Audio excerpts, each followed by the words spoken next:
Hey kids, welcome to Papa's Bible Stories. For each episode, I pick a Bible story to talk to my kids about. I have a beautiful son, Jacob, who is 8, and a beautiful daughter, Leah, who is 5. And these stories are for them. But even though these stories are for my kids, Jacob, Leah, and I would love it very much if you decided to join us. What do you say? Let's get started.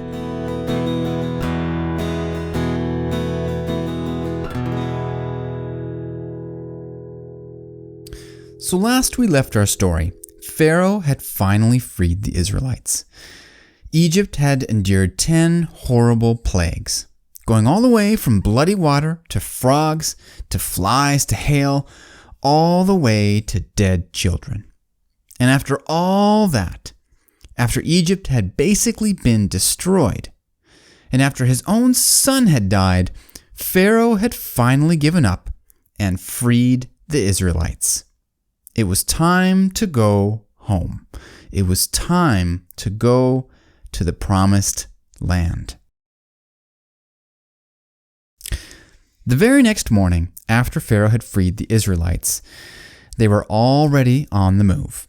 And boy, what a sight that would have been. The Bible says that about 600,000 men on foot, besides children, left Egypt that day. 600,000 men. If you also include women and children, that's probably about 2 million people. 2 million people.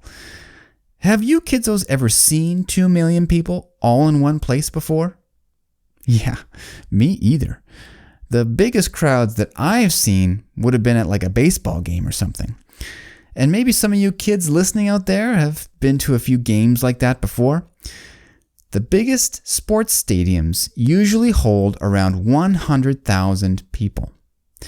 That means that the number of Israelites that had left Egypt that day was like 20 packed stadiums. Now that's a lot of people. And with their bags packed, and with their children and livestock in tow, this huge mass of people walked out of Egypt and into the desert. And as they walked out into the scorching heat, the Bible says that a huge pillar of cloud formed in front of them. The cloud covered up the sun so that the desert wasn't quite so scorching hot. And the Bible says that the cloud wasn't just a cloud. It was also the angel of God. God was literally in the cloud, or maybe more accurately, God was the cloud. And what did the cloud do? Well, the cloud moved ahead of the Israelites to let them know what direction to go. Kind of like how a father leads his kids on a scary path. But not only did the cloud lead them and keep them cool during the day, but at night, the pillar of cloud turned into a pillar of fire, which gave the Israelites some light at night. You know, kind of like a nightlight. God sure was taking care of his people. Now, as the Israelites started on their journey, the cloud led them east, because Canaan was directly to the east of Egypt. In fact, Canaan, the promised land, really wasn't too far from Egypt. Remember that Abraham had gone from Canaan to Egypt during a famine, and that Joseph's brothers had gone back and forth a few times during another famine? Canaan wasn't exactly close, but it really wasn't that far either. And at first, the pillar of cloud led them in the right direction, east. But then, at some point, the cloud started taking the Israelites south. Yeah, south, in the wrong direction. And no doubt, some of the people in the Israelite crowd started to think to themselves, where are we going? I mean, God does know where Canaan is, right? But keeping their doubts to themselves, the Israelites dutifully followed the cloud to a place called Pi Hahiroth and camped in a rocky valley that was right next to the sea. Now, back in Egypt, undoubtedly everyone was trying to get back on their feet after all those devastating plagues had destroyed the country. And Pharaoh, well, of course, he was so very happy that the plagues were over and that this constant devastation had finally come to an end and that the Israelites were gone and they wouldn't have to deal with any more problems. Right? I mean, with Egypt in shambles, obviously Pharaoh had way too many things going on to even think about the Israelites. Right? Well, apparently not. Pharaoh apparently had the Israelites followed. And when Pharaoh found out that the Israelites had gone south and had camped beside the sea, the Bible says that Pharaoh and his servants turned against the people, and they said, "Why have we done this, that we have let Israel go from serving us?" Well, I mean, that's a strange question to ask, don't you think? I mean, obviously they had let Israel go because of all the frogs and lice and flies and boils and, all the other terrible things that had happened, including losing Pharaoh's own son. I mean, had Pharaoh somehow forgotten that God had done all those things to Egypt for the very clear and obvious reason that Pharaoh hadn't let the Israelites go when he was told to? I mean, really? Well, apparently, Pharaoh had forgotten. And kidzos, people can be like this. When people don't want to believe something, either about themselves or about the world around them, they often find creative ways of explaining things away. Like, for example, after the plagues had stopped, probably Pharaoh and his servants had said to themselves, "You know what? Maybe the water hadn't really turned to blood. Maybe the rain had washed something red into the river, and that's why the river turned red. Yeah. And maybe whatever that red stuff was, that is what caused the frogs to jump out of the river. Yeah. And of course, once all the frogs had jumped out of the river and died, well, that's where all the lice and flies came from, because there were no frogs around to eat them. Yeah, that's what happened." And before you know it, the Egyptians had explained away all the things that had happened to them. It had all been an accident of nature. God hadn't done any of those things. God wasn't all-powerful. God didn't need to be obeyed. The Egyptian gods were still powerful, and Pharaoh hadn't done anything wrong, except that he'd let the Israelites go. You see how people can twist things to believe whatever they want? And with Pharaoh thinking like this, well, of course, Pharaoh's going to kick himself and say, "Why have we done this, that we've let the Israelites go from serving us?" So, what was Pharaoh going to do? Well, he got it in his head that he was going to go get the Israelites back. And the Bible says that he made ready his chariot and took his people with him. Also, he took 600 choice chariots and all the chariots of Egypt with captains over every one of them. So the Egyptians pursued them. And so off Pharaoh went with the best of his army to bring the Israelites back to Egypt.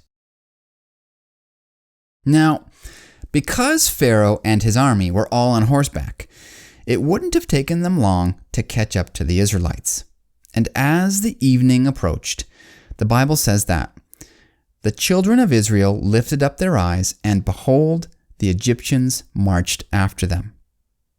So the Israelites looked up and saw a huge army of fully armed soldiers riding on chariots and heading straight towards them. Now, this would have been a very intimidating sight. The Egyptian army was one of the most advanced and well-equipped armies in the whole world. This was no joke. But the Israelites, well, of course they knew that they had nothing to be afraid of, right? I mean, they had just recently seen all the plagues in Egypt and knew very well what God was capable of. Even right at that moment, God was in a huge pillar of cloud right in front of them. The Israelites knew how powerful God was, and they knew that God was leading them. So, of course, the Israelites knew that they had nothing to be afraid of, right? Well, apparently not. Because the Bible says that the Israelites were very afraid, and the children of Israel cried out to the Lord. And not only were they very afraid, but they went to Moses and said, "Because there were no graves in Egypt, have you taken us to die in the wilderness? Why have you so dealt with us to bring us up out of Egypt? Is this not the word that we told you in Egypt, saying, 'Let us alone that we may serve the Egyptians'? For it would have been better for us to serve the Egyptians than we should die in the wilderness." Can you believe that, kidzos? Despite all the miraculous things they'd seen, despite the pillar of cloud that had led them here and was right there in front of them, and despite knowing full well that God was leading them, they were still afraid, and they still blamed Moses. And how did Moses react to all this? Well, I'm sure that he was more than a little discouraged by the Israelites' reaction. But Moses was not afraid. Moses knew that God had led them to this place, and he knew that God had promised to take care of them, and he knew that God keeps his promises. So Moses got up in front of the people and confidently and reassuringly said, "Do not be afraid. Stand still and see the salvation of the Lord, which he will accomplish for you today. For the Egyptians who you see today, you shall see again no more forever. The Lord will fight for you, and you shall hold your peace." And boy, was God going to fight for his people in spectacular fashion. When Moses finished speaking, the Bible says that the pillar of cloud went from before them and stood behind them. So it came between the camp of the Egyptians and the camp of Israel. Thus it was a cloud and darkness to one, and it gave light by night to the other, so that the one did not come near the other all night.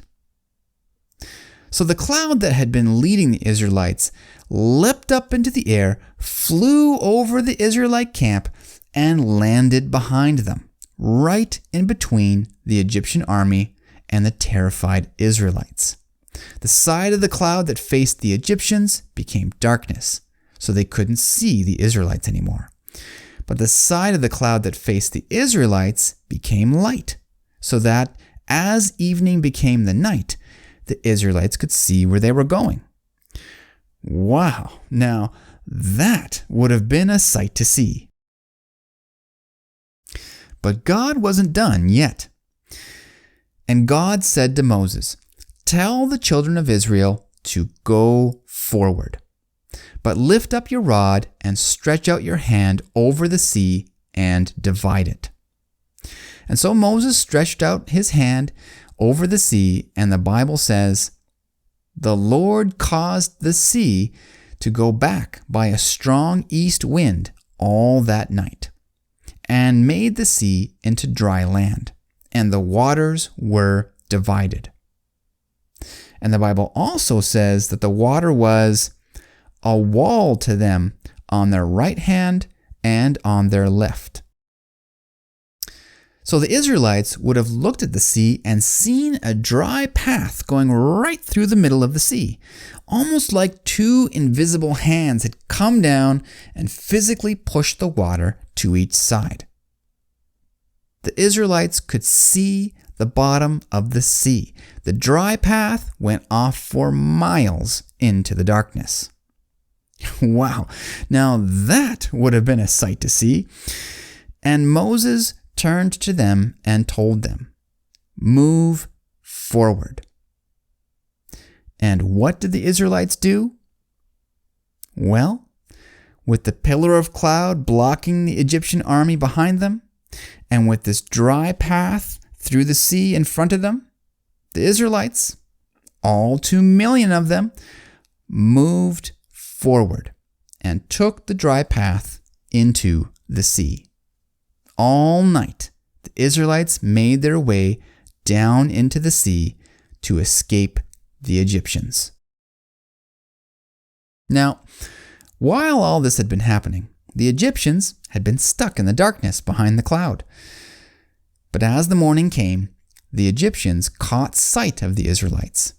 And they looked, and whoa, there was a dry path going right through the sea, and a huge cloud of fire lighting the way for the Israelites to cross the sea.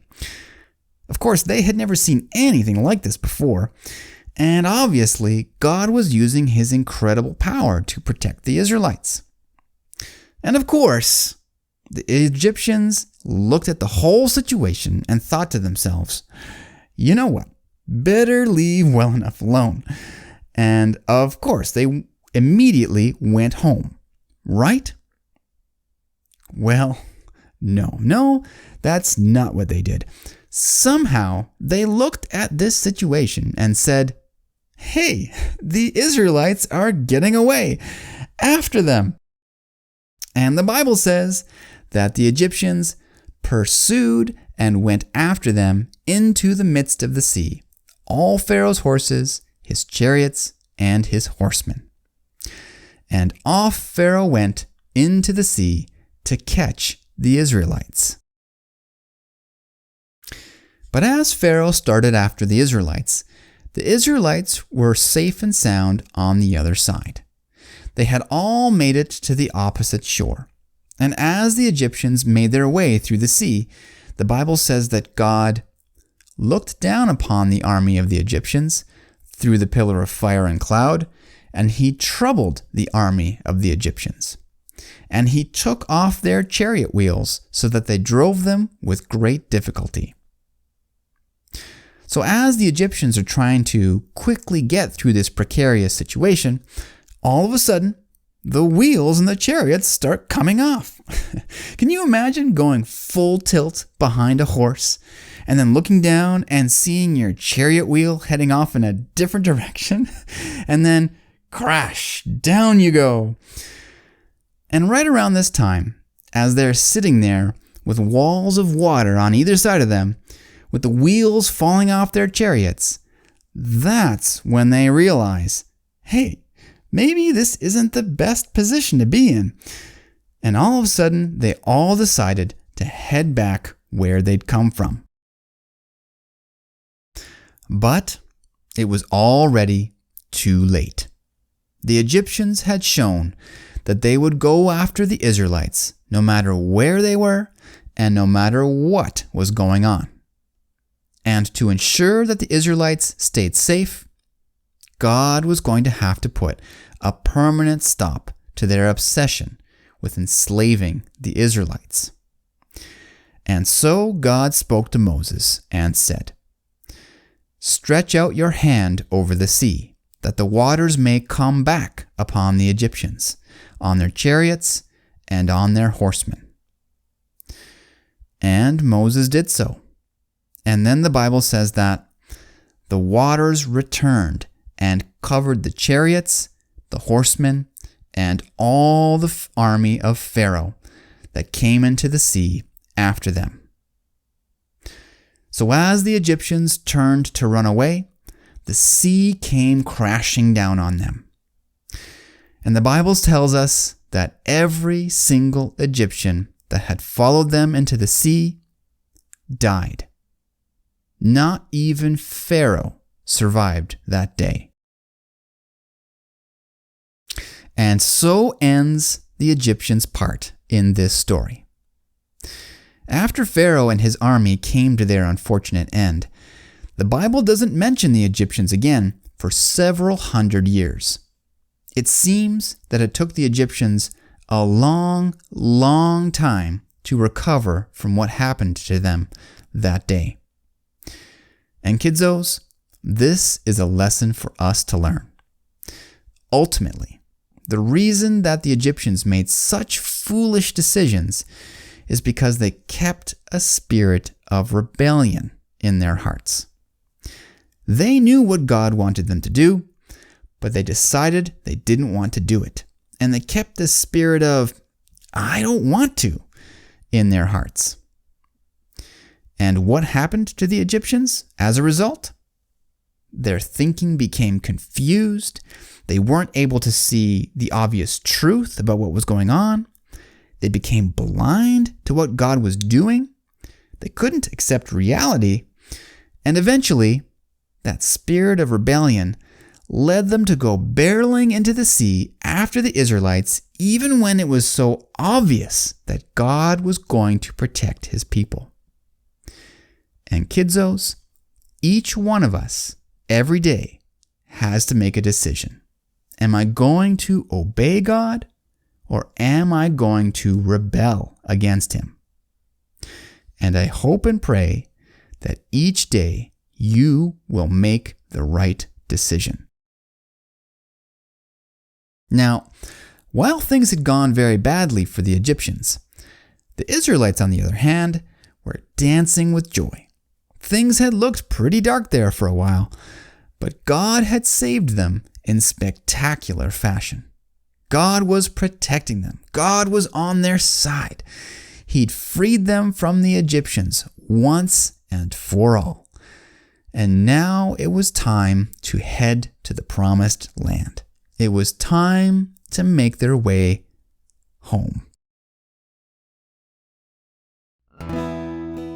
All right, kidzos, that's it for this one. I hope you enjoyed the story. In the next episode, we're going to continue to follow the Israelites on their journey to the promised land. Their first pit stop is going to be a very important place called Mount Sinai. But until then, to all the kids tuning in, I hope you have an awesome day, God be with you, and I hope we'll see you next time. Bye-bye.